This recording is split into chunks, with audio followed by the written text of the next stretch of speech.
So hi everyone, thank you for joining our session today and welcome. So today we're going to be talking about deploying a website with GitHub Pages. My name is Bushra and I'm be giving you today's presentation. So just as an introduction, I actually work in an insurance company as an underwriter, but I've always been interested in tech and learning to code and all that sort of thing. So I've attended many workshops like this one in the community and I've learned a lot and it's been super useful. So I'm very pleased and excited to be bringing you today's workshop. Zahra, do you want to introduce yourself quickly?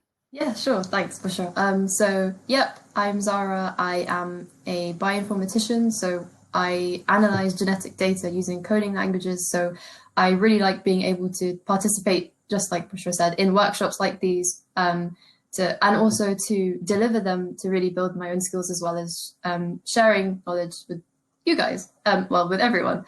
I'm really excited to be here today. Great, thank you. Yep, so we're part of Tech Skills Workshops, TSW for short. We're not really an organisation, just a couple of friends just getting together, talking about tech, sharing knowledge and putting together workshops like this one to share our knowledge with the rest of the community. Obviously today's session is super chill, so as you have been doing, just drop any comments or questions that you have on the chat and we'll be able to get to them and have a Q&A session at the end as well. Shall we begin? Today we're going to be covering 4 main concepts and that includes what deployment is and the difference between hosting and deployment. We'll cover what you need in order to deploy a website, so the prerequisites that you'll need. We'll then go over what GitHub Pages is and then how to deploy your website using GitHub Pages.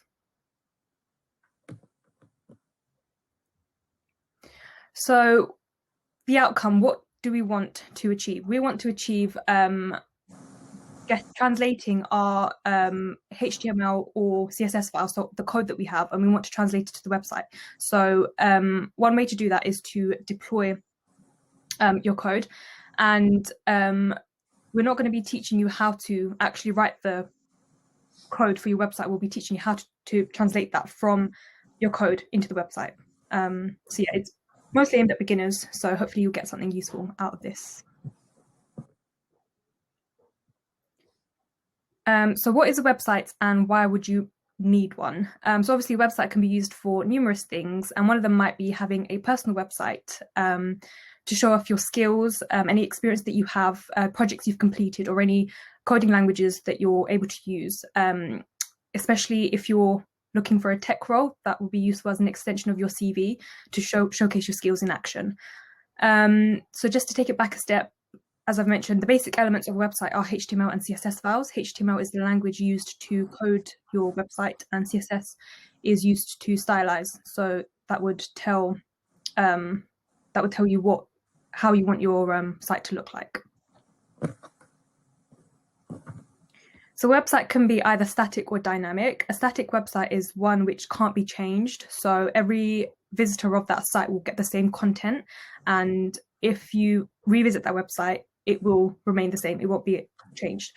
So an example would be, for example, if you received a weekly newsletter into your email inbox and you could open it into your web browser to view it, the content will be fixed. And if you revisited that site or newsletter, you won't be able to see anything different for that particular site. On the other hand, a dynamic website is one where it's more interactive. It will have different elements, and a server can query a database. And depending on what the user has inputted, you'll see different things. So, for example, if you have a Netflix account or a YouTube account, your recommendations will be different to someone else. So you can do a lot more with a dynamic website. So deployment in its simplest terms is moving code or your project from a local environment or a testing environment to a more public environment.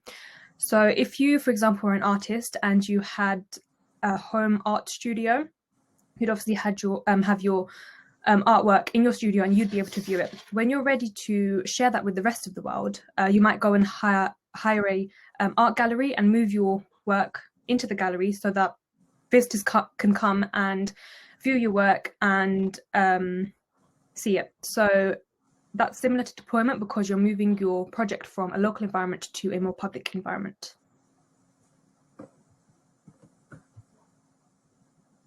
Next slide, please. So yeah, as I've just said, moving code from a local environment to a public environment is what essentially deployment is. Your code is hosted by the server that you upload it to, so that'll be a public server. And this translates to your website. Hosting is slightly different because it's a service that's provided by web hosting companies. So for example, Squarespace or Wix, they own the servers and they provide the data and the space for your websites to be stored, and they'll do all the maintenance and things. So all you have to do is input in the content that you'd want to be displayed on your website, and you'll have the option to pick designs and templates, and that will then just translate into your website, so there's no coding involved. So yeah, Zahra, do you want to start talking about GitHub Pages? I'll hand it over to you.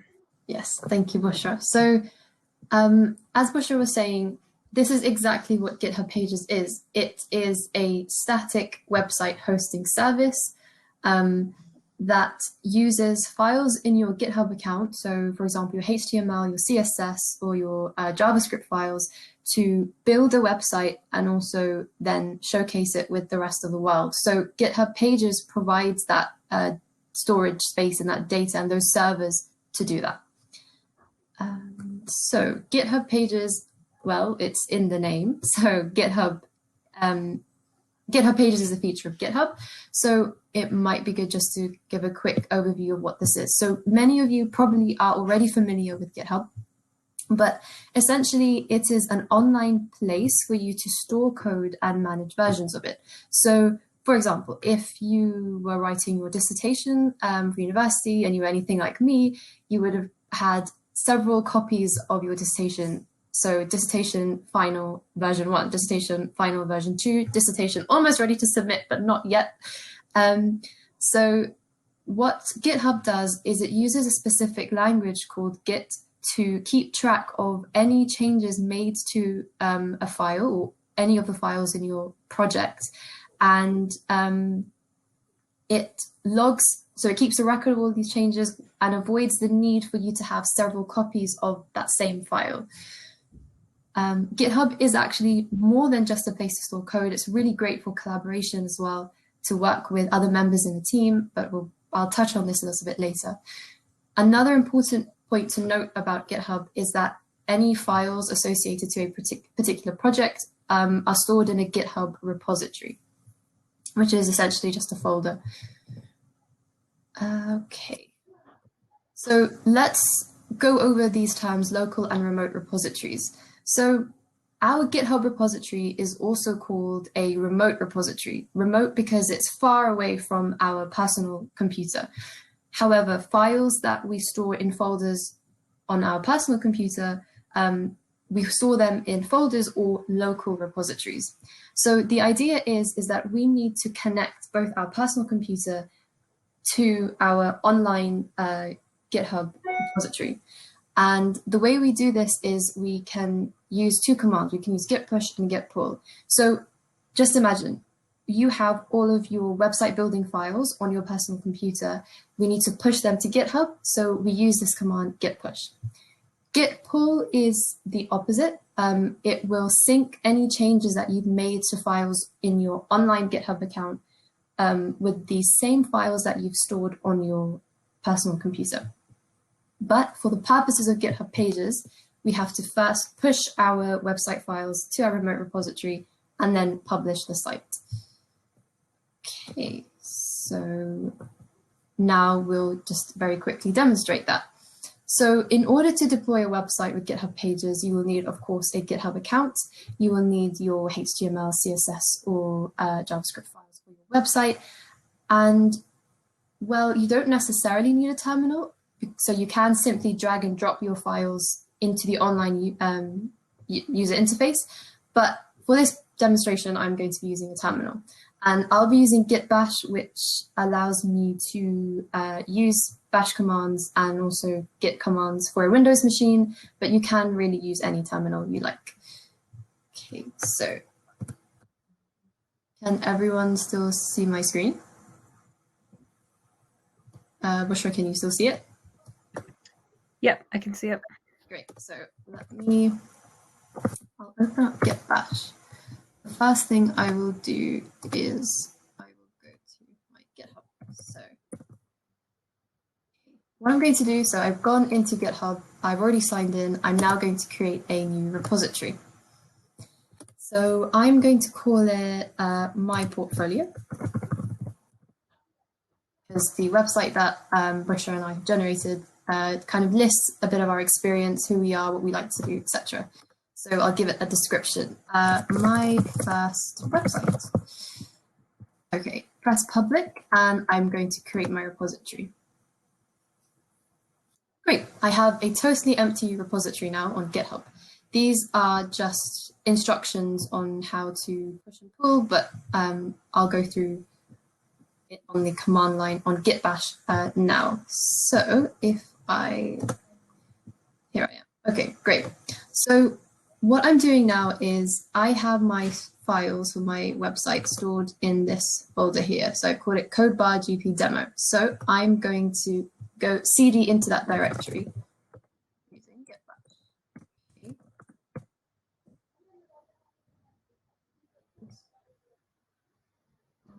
Zahra, so your audio's gone quiet. Oh no, can you hear me now? Yeah, you're back now. Okay, oh, that's a bit strange. Did you miss anything, Bushra? Or just like the last couple of seconds. Okay, so all I was saying is that I'm just going into the directory where I've kept my website files. You can see my index.html, a picture of myself and Bushra, and our CSS file. So the first thing I need to do is tell Git to track any changes to these files. So I'm going to press Git now.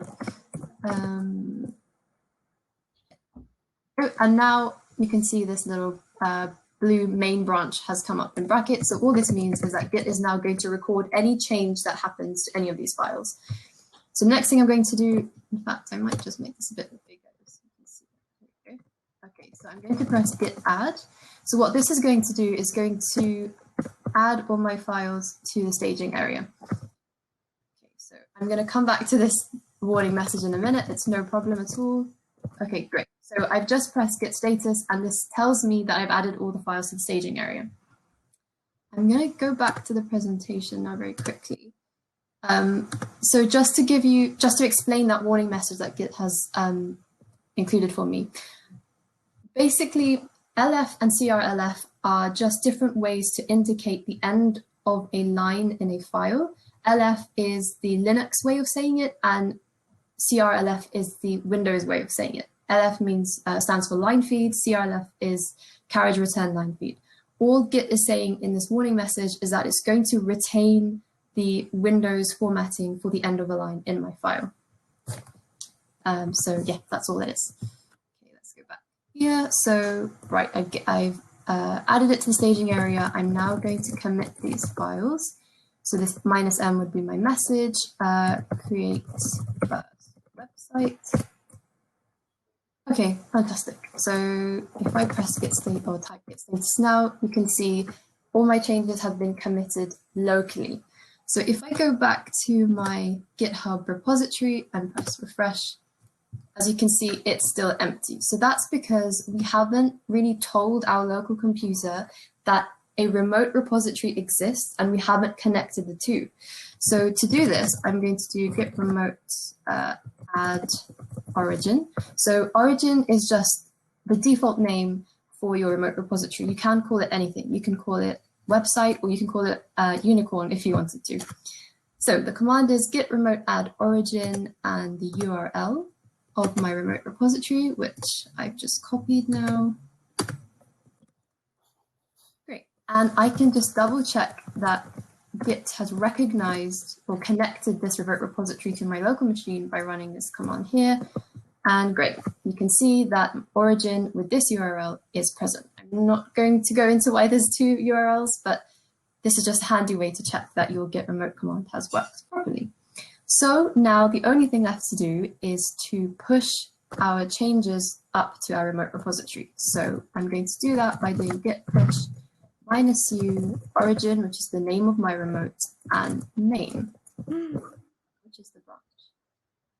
Was that you? No, Just sorry. having a sigh of relief there. I think someone might have added their, like shared their audio or something, but it's fine. Okay, but yeah, so this looks like it's worked. So if I minimize this and go back to our repository that we just created and refresh, hey, fantastic. We've got all our files successfully pushed to our repository that we've just made. So the next thing to do is to publish the website. So I'm going to go into settings, going to scroll down to all the way down to GitHub Pages. And so I have to select the source. So it's the main branch that I've just pushed these changes to. The root is the sort of main directory of this GitHub repository. If I had, for example, a folder, a subdirectory here called docs, then I would select that one, but I don't. So I'll select root, I'll press save. Okay. So it can take up to 20 minutes to publish the site. So we'll give it a few seconds. If it doesn't publish immediately, then I can show you one that we've made earlier. Okay. Oh, fantastic. That's great. It's done it. So this is our website. A picture of myself, Bushra, a little bit about ourselves, our experience, our education, projects, and our social media page.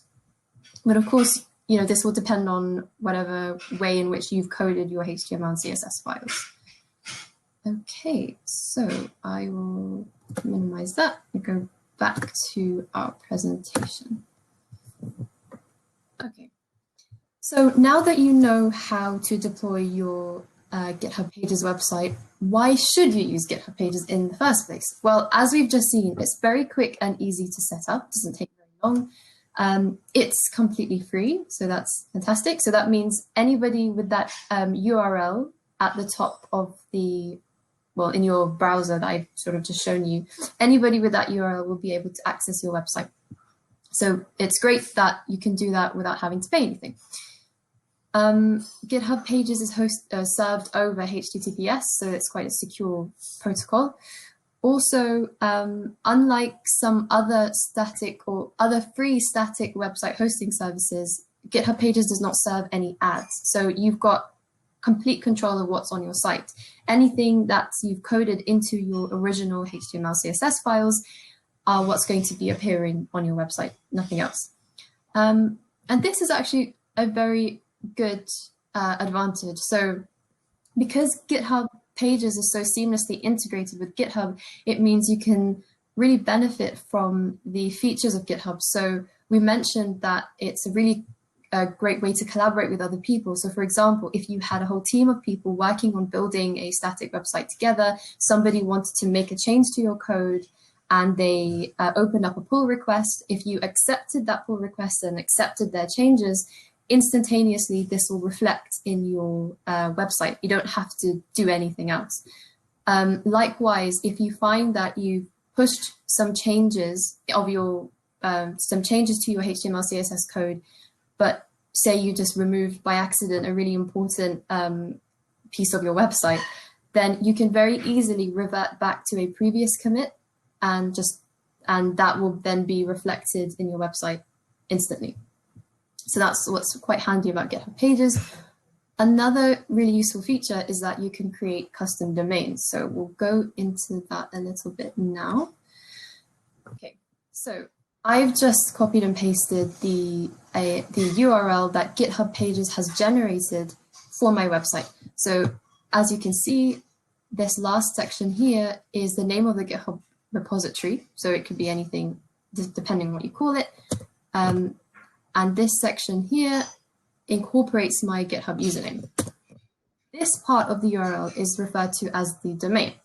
And you might notice this .io default domain that GitHub offers. So I learned that this actually stands for, is actually the domain for the British Indian Ocean Territory, but it's now become really synonymous with all things tech, and startups use it as well.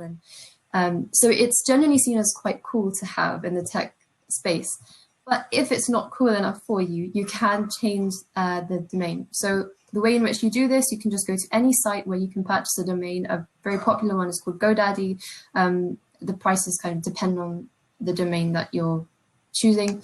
But once you've done that, you can just add this in the settings of your GitHub repository, and you can change the URL. So I could change this to zahraw.co.uk if I wanted to. So GitHub Pages offers that flexibility. But, you know, as with everything, there are disadvantages. So we thought we'd cover some drawbacks of GitHub Pages. So don't use GitHub Pages if, of course, you want to build a dynamic website. If you want to have content that changes regularly, that just won't happen with GitHub Pages. It doesn't support these types of websites, only static. Another situation where you wouldn't want to use GitHub Pages is if you want to create a really large, high traffic website. GitHub Pages has a usage limit of 1 GB, which means that your GitHub repository can only take up 1 GB of data, essentially. If it exceeds this, GitHub Pages will not be able to host that site. But 1 GB roughly equates to 300 pages of a static website, so it's still a significant amount to deal with. So it shouldn't be too much of a drawback, hopefully. Another situation where you don't want to use GitHub Pages, of course, if you have information that should not be shared publicly. You know, don't keep passwords on this, don't put any bank details on your website. And this feeds into the next point, is that, of course, when you publish with GitHub Pages, you're making your work public and you're, you know, showing the rest of the world this. So if you're not ready to share your information or share what you've created with the internet, then, you know, you won't be able to, then don't publish your website with GitHub Pages. Just to note, even if you make a private report, even if you have a private GitHub repository, when you publish with GitHub Pages, it will still become public.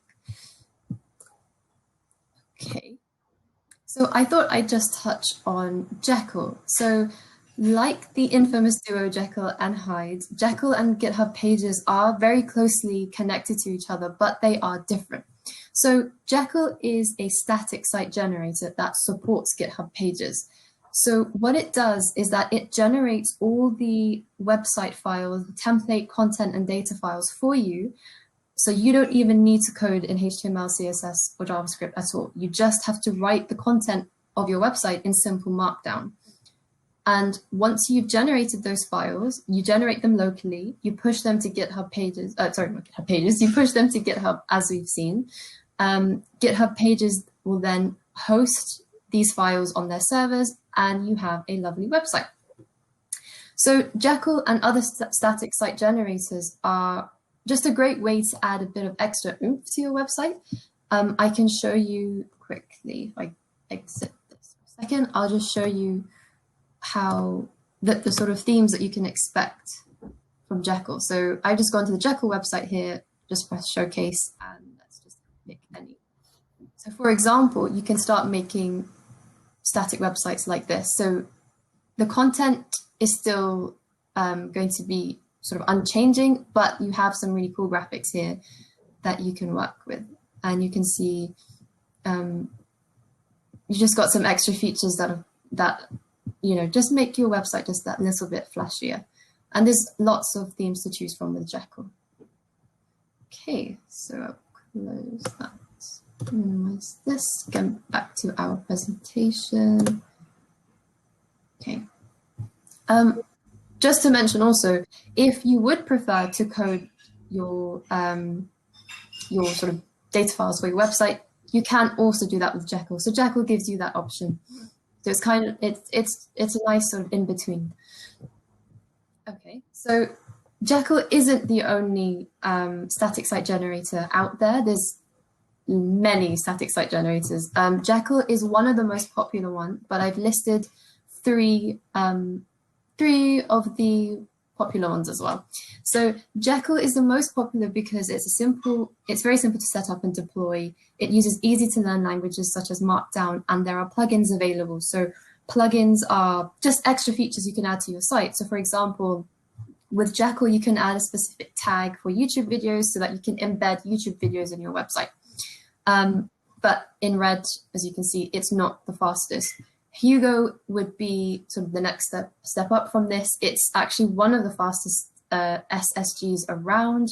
It's got extra features, but it uses the Go templating language, which means it's a bit harder to learn. And another step above this would be Gatsby, which has some really flashy user interfaces, which you might be able to take a look at whenever you've got some time. But this has a very steep learning curve because you need JavaScript and React actually to try to implement it. But these three all support GitHub Pages. So it's just to give you an idea of what's on offer here. You can actually check out this website for a long list of other static site generators, the sort of languages that they use, and you can kind of get familiar with it to see if it's right for you. And that's the thing, actually. The static site generator that you select really does depend on the kind of project that you're working on. So, what are you building? Are you building a blog? Are you building another type of website like a portfolio? What's your level of experience with developing sites? Do you have a preference for a particular language? I find this next bullet point quite an important one. Do you like the themes? If you don't like the themes of one static site generator, pick another one. Will you have plugins? Did you want to add extra features onto your website? And also documentation is something to consider. Not all static site generators have good instructions on how to use them. Okay. So yeah, I guess the take-home message from that really is just to really consider your reasons for choosing a static site generator. And this actually brings us to the end of our talk. So what we sort of covered today was Bushra explained the foundations of a website, why you might want to have one. We've talked about what deployment is and how that differs to hosting. So deployment, just to recap again, is when you move something from sort of one local environment just for your eyes only into something that can be shared with the rest of the world. Web hosting services are businesses that provide the infrastructure, that provide the servers to allow you to deploy something. We've also covered how to deploy a site using GitHub Pages. We covered some Git commands to do that. We've also looked at static site generators and how they can really enhance your website. That's it. So we'd like to say big thanks to our friends Shannon, Kim, and Katie.